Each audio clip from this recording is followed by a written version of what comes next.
কিছুদিন আগলৈকে এখন অতব্য অৰণ্য আছিল। যেতিয়া খুৰু খুৰু আছিলোঁ আমি যদি ক'বলৈ যাওঁ আমাৰ এই কুমাৰীকাটাৰ পৰা ওপৰ অংশ যিটো বগাচুলিৰ পৰা আৰম্ভ কৰি বগামাটিলৈকে তেতিয়া তাৰমানে কি আছে এই অঞ্চলবোৰ পৰা সেউজীয়া আছিল। কিন্তু কালক্ৰমত গছ বন কাটি তহিলং কৰি পেলোৱা হ'ল এই সেউজ ভূমিৰ।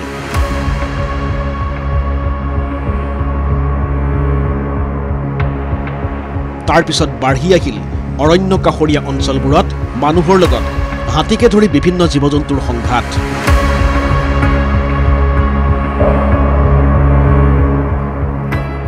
বহুত দুখ লগা কথা। আমি মনত বহুত আঘাত পাওঁ বা নিজকে বহুত আঘাত কিবা হানা নিচিনা লাগে। আৰু এতিয়া প্ৰয়াস চলিছে অৰণ্যখন পুনৰ গঢ়ি তোলাৰ। প্ৰয়াস চলিছে অৰণ্য কাষৰীয়া মানুহবোৰক লৈ প্ৰচলিত ধাৰণাৰ সলনি কৰাৰ। কিছুমান মানুহবিলাকে ভাবে যে এই পাহাৰীয়া অঞ্চলৰ মানুহবিলাকে খালি গাছ কাটে, এইটো মিছা কথা। আমি গছ পুলি ৰোওঁ, গছ নাকাটো। এয়া ভাৰত ভূটান আন্তৰ্জাতিক সীমান্ত। তামোলপুৰৰ ঠিক উত্তৰ দিশে এসময়ত দুষ্কৃতিকাৰী, চোৰাং চিকাৰী আৰু ব্যৱসায়ীৰ কবলত পৰি ধ্বংস হৈ যোৱা অৰণ্যখনক পুনৰ জীপাল কৰি তোলাৰেই চলিছে প্ৰচেষ্টা। বৰ বেছি দিনৰ কথাও নহয়, এই যে মানুহবোৰ দেখিছে এওঁলোকৰ স্মৃতিত আজিও সজীৱ হৈ আছে এসময়ৰ সেই সেউজীয়া অৰণ্যখন। বাঘৰ গুজৰণি, পক্ষীৰ কলকাকলিৰে সৰব হৈ ৰোৱা এই অৰণ্যই বিস্তীৰ্ণ অঞ্চলটোত গুৰুত্বপূৰ্ণ ভূমিকা পালন কৰি আহিছিল প্ৰকৃতিৰ ভাৰসাম্যতা ৰক্ষাৰ ক্ষেত্ৰতো। কিন্তু তথাকথিত এছাম জীৱশ্ৰেষ্ঠৰে হেন চকু পৰিল অৰণ্যখনৰ ওপৰত, আৰু তাৰ পিছত চলিল অবাধ বন ধ্বংস অভিযান। অৰণ্যখনত থকা শাল, চেগুন, গমাৰি আদি গছবোৰ কাটি তহিলং কৰা হ'ল, হত্যা কৰা হ'ল বনৰীয়া জীৱ জন্তুবোৰকো। এক কথাত ক'বলৈ গ'লে বন মাফিয়াই অতি দুখ লগাকৈ চলালে লুণ্ঠন। ফলত একালৰ অতব্য অৰণ্যখনত সৰু সৰু গছ লতাবোৰহে বাকী ৰৈছিলগৈ।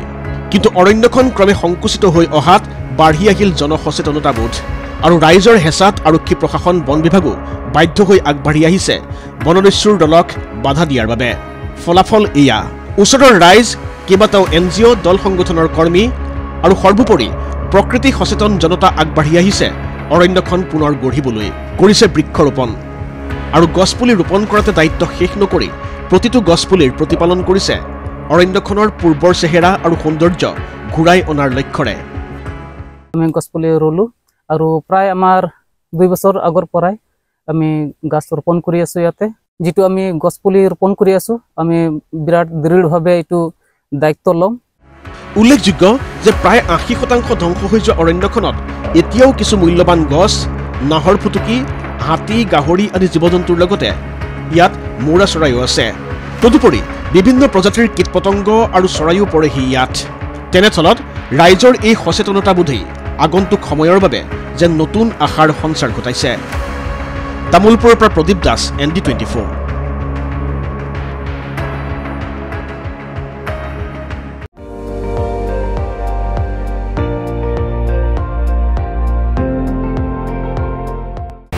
আপুনি চাই আছে ND24, সৰ্বশ্ৰেষ্ঠ নহয়, সৰ্বোত্তমৰ দৌৰ।